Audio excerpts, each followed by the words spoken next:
আসসালামু আলাইকুম। আমি সাদিয়া হোসেন প্রীতিলা। আজকে আমরা চলে এসেছি যুক্তিবিদ্যার পঞ্চম অধ্যায় অনুমান যার নাম, সেখান থেকে বাছাইকৃত কিছু প্রশ্ন নিয়ে। এখানে আমাদের প্রথম প্রশ্নটা যদি আমরা দেখি, অবরোহ ও আরোহ অনুমানের মধ্যকার সম্পর্ক কোন ধরনের? আমরা জানি অনুমান হচ্ছে দুই ধরনের, অবরোহ এবং আরোহ। অবরোহ অনুমান এবং আরোহ অনুমান দুইটা হচ্ছে দুইজনের বিপরীত। একজন যদি সার্বিক থেকে বিশেষের দিকে সিদ্ধান্ত নেয়, আরেকজন হচ্ছে বিশেষ থেকে সার্বিকে আসে, তাহলে এদের সম্পর্কটা কেমন হবে? সমমুখী হবে না, বিপরীতমুখী।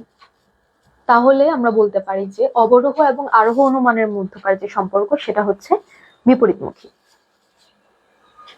আমরা যদি আমাদের পরের প্রশ্নটাতে যাই, তাহলে দেখতে পাবো যে অবরোহ যুক্তিবিদ্যার ইংরেজি প্রতিশব্দ কি। এখন এখান থেকে যদি আমরা একটু লক্ষ্য করি, তাহলে আমরা দেখতে পারবো যে এটা খুব বেসিক একটা প্রশ্ন, যেটা এসেছে চট্টগ্রাম বোর্ড 2019 সালে। অবরোহ যুক্তিবিদ্যার ইংরেজি প্রতিশব্দ হচ্ছে ইন্ডাকটিভ লজিক। এটা এসেছে আমাদের বই থেকে, এটা খুব বেসিক একটা প্রশ্ন। তাহলে এটার উত্তর হবে ইন্ডাকটিভ লজিক। এরকম হচ্ছে যেই টপিকগুলো আছে, ওই টপিকগুলোর আমরা ইংরেজি প্রতিশব্দগুলো শিখে রাখার চেষ্টা করব। এটা আমাদের জ্ঞানমূলক প্রশ্নে আসতে পারে। আমরা যদি পরের প্রশ্নটা দেখি, তাহলে এখানে আছে ভাষায় প্রকাশিত একটি অনুমানের বিভিন্ন অংশকে কি বলে? যুক্তির আকার, যুক্তির উপাদান, আশ্রয় বাক্য, সিদ্ধান্ত। এখন ভাষায় প্রকাশিত একটি অনুমানের বিভিন্ন অংশকে কি বলে? যুক্তির আকার হতে পারে না, আশ্রয় বাক্য হচ্ছে একটা অংশ, সিদ্ধান্ত হচ্ছে আশ্রয় বাক্য থেকে যে সিদ্ধান্তে আমি উপনীত হয়েছি তা, বাকি আছে আমার যুক্তির উপাদান। তাহলে ভাষায় প্রকাশিত একটি অনুমানের বিভিন্ন অংশকে বলা হয় যুক্তির উপাদান। কারণ এখানে হচ্ছে আমার অনেকগুলো টুকরো মিলে হচ্ছে পুরো একটা যুক্তি বাক্য হয়। আর সেই ভাষায় যে যুক্তি বাক্যটা প্রকাশিত হয়েছে তার ভাগগুলো হয়েছে বা তার বিভিন্ন অংশকে বলা হয় যুক্তির উপাদান। তাহলে আমাদের উত্তর হবে যুক্তির উপাদান। যদি আমরা পরের প্রশ্নটা দেখি, তাহলে এখানে দেখবেন যে কি আছে আমাদের, যদি বর্ষা আসে তাহলে কদম ফুল ফুটবে। যদি বর্ষা আসে তাহলেই কদম ফুল ফুটবে। বাক্যটি কোন ধরনের? এখন দেখেন, আমরা জানি যে যদি এবং তাহলে এরকম একটি শর্ত দিয়ে যদি পরবর্তী অংশে যদি আপনার একটা বক্তব্য দেওয়া হয়, তাহলে সেটা হচ্ছে আমাদের প্রাকল্পিক বাক্য। কারণ দেখেন, সার্বিক বাক্যে কি জানি, সার্বিক বাক্য হচ্ছে সব, সকল এরকম থাকে। বিশেষ বাক্যে হচ্ছে কিছু এরকম থাকে। প্রাকল্পিক আমাদের যে বাক্য, সেখানে হচ্ছে যদি দিয়ে একটা শর্ত দিয়ে তৈরি হয় এবং পরের যে অংশটা সেখানে এরকম একটা স্টেটমেন্ট থাকে, যদি এটা হয় তাহলে এটা হবে। যদি আপনি ভালো করে পড়েন তাহলে আপনার পরীক্ষার রেজাল্ট ভালো হবে, বা আপনি প্রথম হতে পারবেন, বা আপনি ক্লাস পাবেন। তাহলে আমাদের প্রথম যেই এই প্রশ্নটার উত্তর হবে প্রাকল্পিক। বৈকল্পিক হলো না কেন? বৈকল্পিক হচ্ছে আপনার বিকল্প বুঝায়, তার জন্য আমরা বৈকল্পিকটাকে নিতে পারলাম না। তাহলে উত্তর হবে যদি বর্ষা আসে তাহলে কদম ফুল ফুটবে। বাক্যটি হচ্ছে একটি প্রাকল্পিক যুক্তিবাক্য। আমরা যদি পরের প্রশ্নে আসি, তাহলে দেখতে পাবো এই যে এখানে আবার জিজ্ঞেস করেছে আরোহ অনুমানের গতি কোন মুখী। এখন আমাদেরকে জানতে হবে যে আরোহ অনুমানটা কি। আমরা যদি বই পড়ে থাকি তাহলে আমরা দেখতে পাবো যে আরোহ অনুমান হচ্ছে এমন একটা অনুমান যেখানে হচ্ছে আপনার আশ্রয় বাক্য, বিশেষ যে আশ্রয় বাক্যগুলো থাকে যেটার ভিত্তিতে আমরা সিদ্ধান্ত উপনীত হই, সেই আশ্রয় বাক্যগুলো হচ্ছে আপনার বিশেষ আশ্রয়, মানে বিশেষ যুক্তি বাক্য হয়। যেমন হচ্ছে রহিম মরণশীল, করিম মরণশীল, বা ফাহিম মরণশীল, রিফাত মরণশীল, তার ভিত্তিতে আমরা বলবো সকল মানুষ হয় মরণশীল। এই যে বিশেষ থেকে আপনার সার্বজনীন একটা সিদ্ধান্ত নেওয়া, বা বিশেষ থেকে এই যে সার্বিক একটা গমন, এইটা হচ্ছে আপনার ঊর্ধ্বমুখী। ঊর্ধ্বমুখী কেন? কারণ অনেকগুলো মানুষ আমি 2-3 জন বা 3-4 জন এরকম একটা মানুষের উদাহরণ নেই, আশ্রয় বাক্য হিসেবে দাঁড় করিয়ে একটা গোটা মানুষের উপর বা একটা সার্বিকভাবে একটা সিদ্ধান্ত দিই। এই যে সিদ্ধান্ত, এটা হচ্ছে আমার ঊর্ধ্বমুখী। আশ্রয় বাক্যটা হচ্ছে আপনার কম ব্যাপক থাকে, আর সিদ্ধান্তটা হচ্ছে আমার অনেক ব্যাপক থাকে। তাহলে আরোহ অনুমান হচ্ছে আমার ঊর্ধ্বমুখী একটা সিদ্ধান্ত। আমরা যদি পরের প্রশ্নটাতে যাই তাহলে আমরা দেখতে পাবো, এই যে দেখেন, এটা আমার, যেহেতু আমি আগের প্রশ্নটা সলভ করেছি, আমরা বলেছি যে আরোহ এবং অবরোহ, আমাদের প্রথম যে প্রশ্নটা ছিল যে আরোহ এবং অবরোহ অনুমানের সম্পর্ক কেমন, সেটা হচ্ছে বিপরীতমুখী। এবং একটু আগে আমরা সলভ করলাম যে আরোহ অনুমানের গতিটা কেমন, ওইটা আমরা বললাম যে ওইটা হচ্ছে আপনার ঊর্ধ্বমুখী। তাহলে এটা আমাদের আসার কথা কি, অবরোহ অনুমানের গতি কেমন হবে? অবরোহ অনুমানের গতি হবে নিম্নমুখী। কারণটা কি, অবরোহ অনুমানে হচ্ছে আপনার আশ্রয় বাক্য থেকে সার্বিক বাক্যে যা আপনার যে আশ্রয় বাক্য থাকে সেখান থেকে হচ্ছে সিদ্ধান্তে যখন আমরা গমন করি, সেটা হচ্ছে বিশেষ থেকে বা সার্বিক থেকে আমরা বিশেষে গমন করি। অর্থাৎ আশ্রয় বাক্য থেকে যে সিদ্ধান্তটা হয় সেটা হচ্ছে আশ্রয় বাক্যের চেয়ে কম ব্যাপক বা সমব্যাপক হয়। এই যে গমনের একটা প্রক্রিয়া, এইটা হচ্ছে আমাদের নিম্নমুখী। এই জন্য আমরা বলবো অবরোহ অনুমানের গতি হচ্ছে নিম্নমুখী, সে হচ্ছে সার্বিক থেকে বিশেষে গমন করে। তাহলে আমাদের পরবর্তী প্রশ্নটা হচ্ছে, কয়েকটি বিশেষ দৃষ্টান্ত থেকে একটি সার্বিক সিদ্ধান্ত স্থাপন করার প্রক্রিয়া কোন ধরনের অনুমান? এই যে দেখেন, আমরা যে যদি পড়ে আসি, যদি আমাদের মনে থাকে, কয়েকটা বিশেষ দৃষ্টান্ত থেকে সার্বিক সিদ্ধান্ত স্থাপন, এই যে আমি বিশেষ দৃষ্টান্ত নিলাম, বিশেষ থেকে যে সার্বিকে গমন, এটা আমার কি ঊর্ধ্বগতি নাকি নিম্নগতি? এটা হচ্ছে আমার একটা ঊর্ধ্বগতি, সে উপরে যাচ্ছে। উপরে যাচ্ছে মানে কি, বিশেষ থেকে যখন আমি সার্বিকে যাব এটা উপরে যাচ্ছে, তার মানে এটা হচ্ছে আমার আর কেমন, এটা হচ্ছে আমার আরোহ অনুমান। তাহলে এটার উত্তরটা কি হবে, কয়েকটি বিশেষ দৃষ্টান্ত থেকে একটি সার্বিক সিদ্ধান্তে গমন করে যেই অনুমান, তাকে বলা হয় আরোহ অনুমান। তাহলে উত্তর হচ্ছে আরোহ অনুমান। আমরা যদি পরের প্রশ্নে যাই, অনুমানের মাধ্যমে প্রাপ্ত নতুন বাক্যকে কি বলা হয়? অনুমানের মাধ্যমে আমি যে বাক্যটা পাই ওইটাকে আমরা কি বলবো? সিদ্ধান্ত বলবো, বৈকল্পিক বাক্য বলবো, প্রাকল্পিক বাক্য বলবো, অনুধাবন বলবো? অনুধাবনের এখানে কোনো ফাংশনই নেই। প্রাকল্পিক বাক্য আপনাদেরকে বলেছি যদি এবং তবে, অর্থাৎ যদি দিয়ে হচ্ছে একটা ধারণা হচ্ছে মনে করা হয় আর সিদ্ধান্তটা হচ্ছে তার পরবর্তীতে বলা হয়, এমন হলে সেটা প্রাকল্পিক বাক্য। এখানে এটার কোনো অপশন নেই, এটা হবে না। বৈকল্পিক বাক্য হচ্ছে আপনার বিকল্প বোঝায়। আমরা যদি পরেরটা দেখি, সিদ্ধান্ত। এখন দেখেন অনুমানের মাধ্যমে প্রাপ্ত নতুন বাক্য কি বলে। আমি অনুমান করলাম আকাশ মেঘ, দেখলাম যে আকাশ মেঘলা, তার মানে আজকে বৃষ্টি হতে পারে। এই যে আমি মনে করলাম, এই যে আমার একটা অনুমান, আমি সিদ্ধান্ত দিলাম যে আকাশ মেঘলা দেখে আমি সিদ্ধান্ত দিলাম আজকে বৃষ্টি হতে পারে, এইটা হচ্ছে আমার সিদ্ধান্ত। তার মানে আমি কি বলতে পারি, যে অনুমানের মাধ্যমে প্রাপ্ত নতুন বাক্যকে বলা হয় সিদ্ধান্ত। এটা হচ্ছে দিনাজপুর বোর্ড 2021 সালে এসেছিল। তাহলে আমাদের এই প্রশ্নটা গেল। পরবর্তী প্রশ্নে এই দেখেন, অনুমান, আমাদের অধ্যায়টার নামই হচ্ছে অনুমান। অনুমান শব্দটির ইংরেজি কি? যে কোনো শব্দের আপনার হচ্ছে ইংরেজি প্রতিশব্দ, শব্দটার উৎপত্তি, যুক্তিবিদ্যা, যদি আমি বলি যে যুক্তিবিদ্যার উৎপত্তি কোন ভাষা থেকে, কোন ভাষার শব্দ থেকে এসেছে, তারপরে আপনি যদি বলেন বিধেয়কের যেই নাম, এটা কে দিয়েছে, কোত্থেকে এসেছে, খুঁটিনাটি যে অল্প জিনিসগুলো সেগুলো আপনাকে শিখে রাখতে হবে, জানতে হবে, মুখস্থ মতো। এই যে অনুমান, এই অধ্যায়টার নাম অনুমান শব্দটির ইংরেজি প্রতিশব্দ হচ্ছে আপনার ইনফারেন্স। অনুমান শব্দের ইংরেজি প্রতিশব্দ ইনফারেন্স।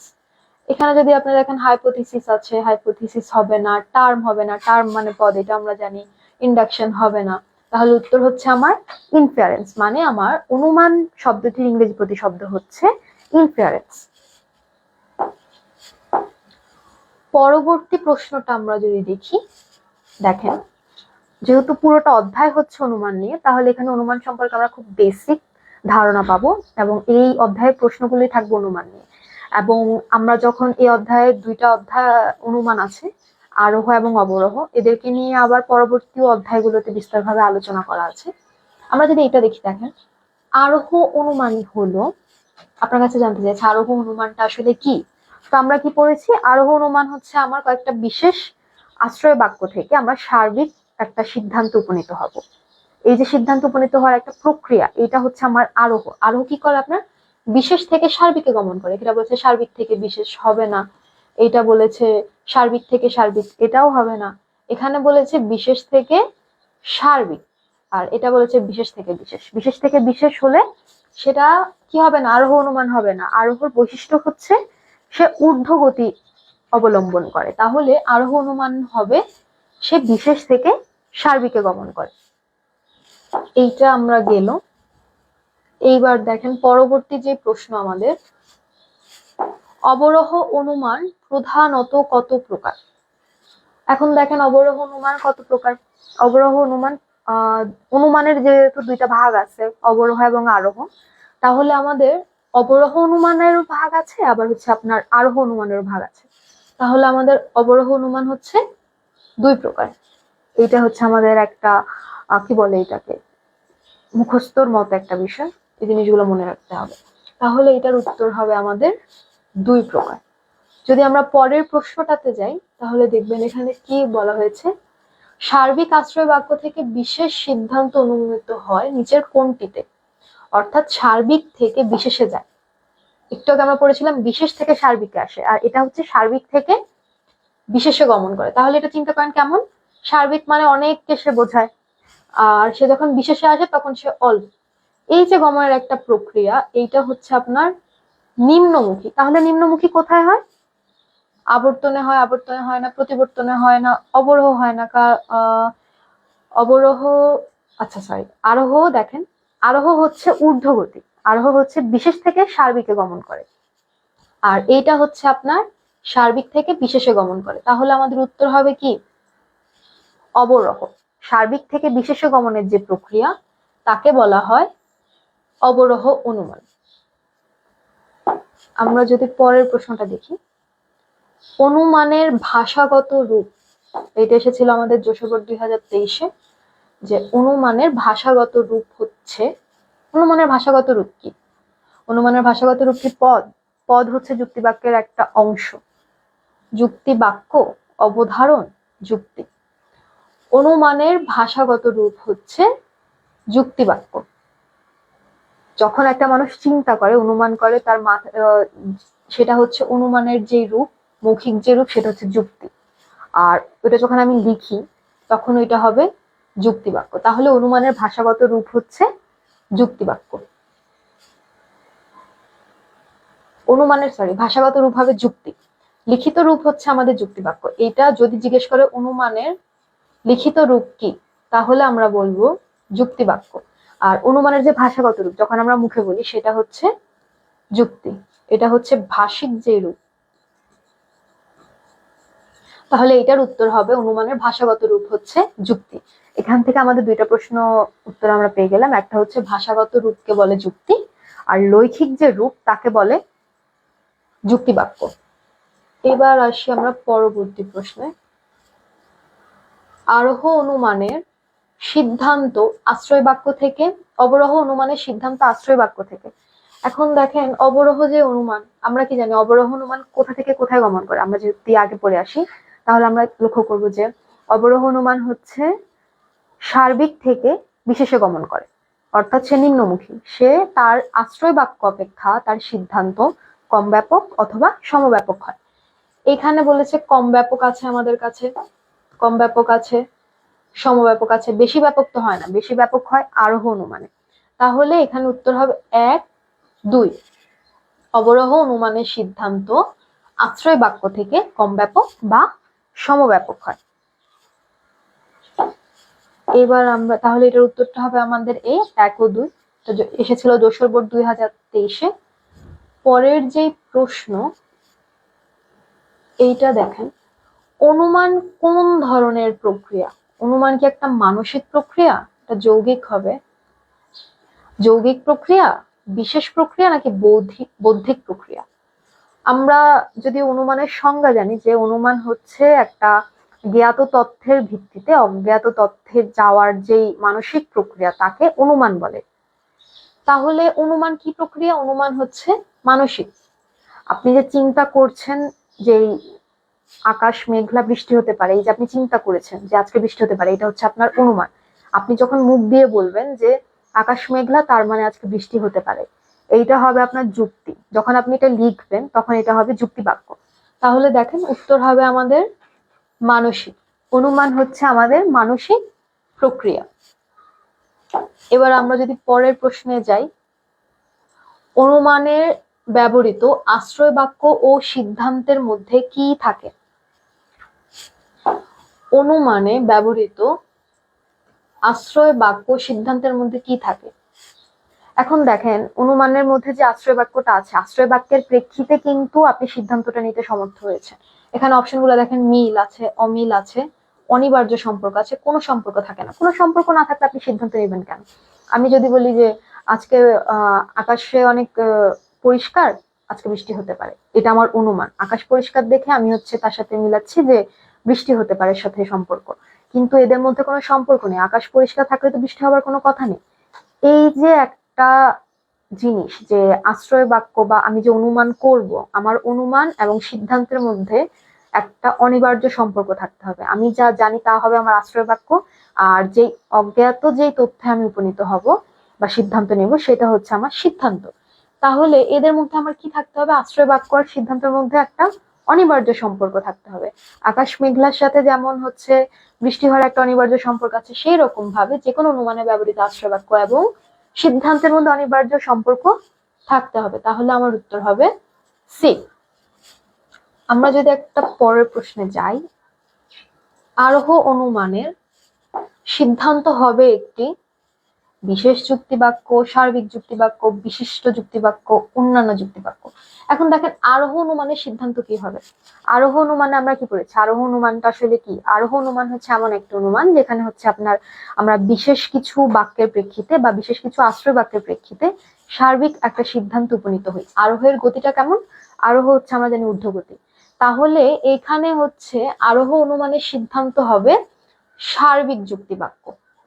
কারণ আরোহের যে সিদ্ধান্ত তা হচ্ছে তার আশ্রয় বাক্যের থেকে সমব্যাপক বা হচ্ছে আশ্রয় বাক্যের থেকে বেশি ব্যাপক হয়। তাহলে আমাদের উত্তর হবে কি? আরোহ অনুমানের সিদ্ধান্ত হবে একটি সার্বিক যুক্তিবাক্য। পরের প্রশ্নে যদি আমরা যাই, আমাদের কাছে একটি উদ্দীপক আছে। উদ্দীপকটা যদি আমরা পড়ি, সাকিব তার কয়েকজন বন্ধুর সকলকে যুক্তিবিদ্যা বইটি পড়তে দেখলো। এতে করে সে মনে করলো তার সহপাঠী সকলেই যুক্তিবিদ্যার বই পড়ে। অন্যদিকে রাজীবের সকল বন্ধু ফুটবল খেলে। সজীব হয় রাজীবের বন্ধু, সজীবও ফুটবল খেলে। সাকিবের সিদ্ধান্ত গ্রহণের প্রক্রিয়াটি অনুমান। কোন ধরনের অনুমান? এখন দেখেন একজন মনে করছে যে সাকিব তার কয়েকজন বন্ধুর সাথে কয়েকজন বন্ধুর সকলকে যুক্তিবিদ্যা পড়তে দেখে সে মনে করলো যে সবাই যুক্তিবিদ্যা পড়ে। এই যে তার সিদ্ধান্ত গ্রহণের একটা প্রক্রিয়া, এতে করে সে মনে করলো তার সহপাঠী সকলেই যুক্তিবিদ্যা পড়ে। আর আরেকজন মনে করছে রাজীবের সকল বন্ধু ফুটবল খেলে, এখন সজীব হচ্ছে রাজীবের বন্ধু, তাই সজীবও ফুটবল খেলে। এখানে এটা কোন ধরনের অনুমান? প্রথম যে সাকিবের সিদ্ধান্ত গ্রহণের যে প্রক্রিয়া, সেটা হচ্ছে আমাদের আরোহ এক অনুমান। কারণ হচ্ছে দেখেন সাকিব কি সিদ্ধান্ত নিল? সাকিব সিদ্ধান্ত নিল, আমরা যদি প্রশ্নটা দেখি, যে প্রশ্নটায় বললো যে সাকিব তার কয়েকজন বন্ধু সকলকে যুক্তিবিদ্যা বইটি পড়তে দেখছে। এখন সে বন্ধুদের মধ্যে কয়েকজনকে পড়তে দেখে সে মনে করছে সবাই, তার সহপাঠী সবাই হচ্ছে যুক্তিবিদ্যা পড়ে। এই যে সে হচ্ছে কয়েকজনকে দেখে, গুটি কয়েকজন দেখে সার্বিক একটা তার সকল সহপাঠীকে নিয়ে একটা ধারণা দিল। এইটা হচ্ছে বিশেষ থেকে সার্বিক একটা সিদ্ধান্ত না।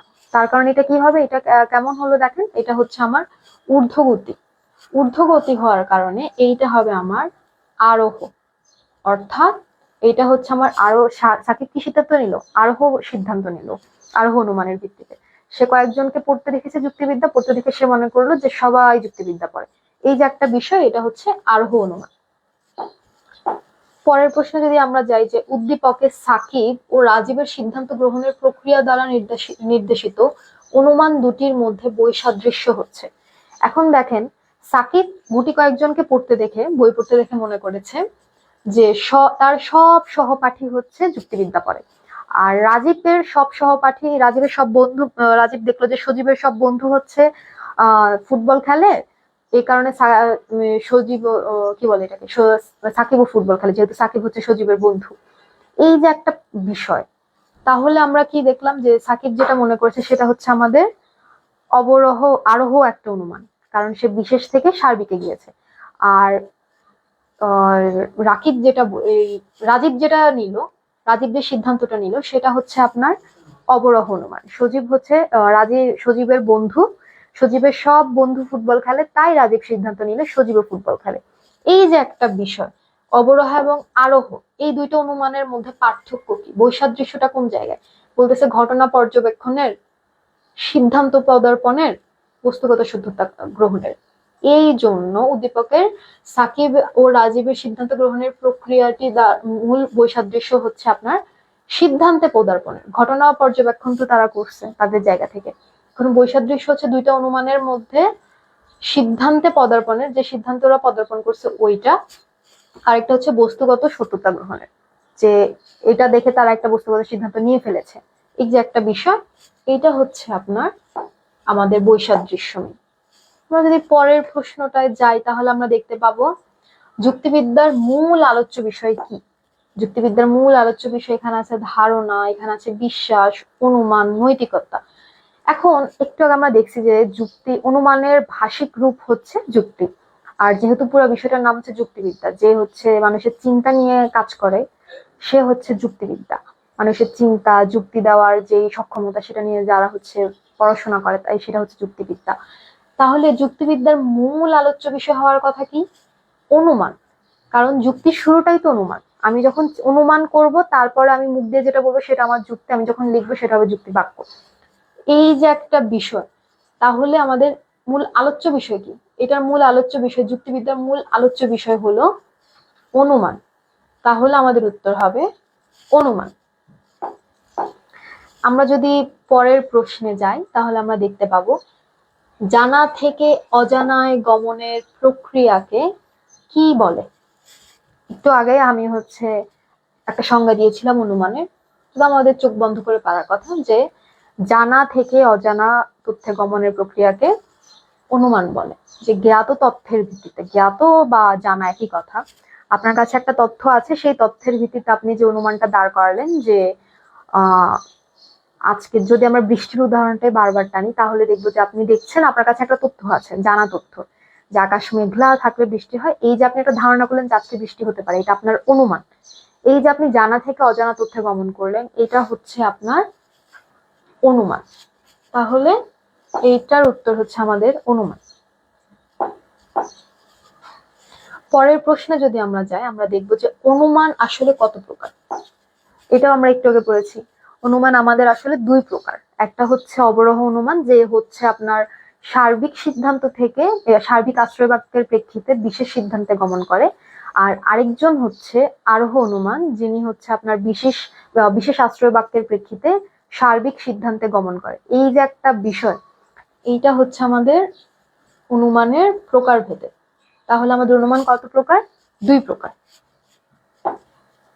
আমরা যদি আমাদের পরের প্রশ্নটায় যাই তাহলে আর নেই। আজকের মতো এতটুকুই, পরবর্তী ক্লাসে তাদের জন্য